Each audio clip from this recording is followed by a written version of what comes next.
চক্রের সাথে যারা জড়িত তারা যদি আপনার ব্যানারেও থেকে থাকে, রাজনৈতিক ব্যানারে, তাদেরকে আপনি দৃষ্টান্তমূলক শাস্তির আওতায় আনবেন।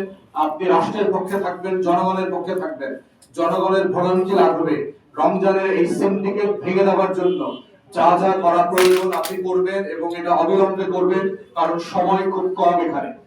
এবং রমজানের সিন্ডিকেট ভাঙার জন্য আমরা বোধ করছি আইন শৃঙ্খলা বাহিনীর পাশাপাশি যদি যৌথ বাহিনীকে এই পুরো মাস এবং ঈদ পর্যন্ত রাখা প্রয়োজন হয়, তাহলে সেক্ষেত্রে এটা বিবেচনা করা যেতে পারে যে যৌথ বাহিনীকে ম্যাজিস্ট্রেসি দিয়ে এই দ্রব্যমূল্যের সিন্ডিকেট ভাঙার জন্য সক্রিয়ভাবে কাজে লাগাতে হবে। আমরা বুঝতে পারছি যৌথ বাহিনী অনেক ক্লান্ত। প্রায় 1.5 বছর ধরে তারা মাঠে ল এনফোর্সমেন্টের কাজ করছে, যেটা তাদের দায়িত্ব না। তারা একটা ভালো নির্বাচন করবার জন্য চেষ্টা করেছে, কিন্তু তারপরও দেশের বৃহত্তর স্বার্থে এই বাস্তবতাটা বিবেচনায় আপনারা নিতে পারেন।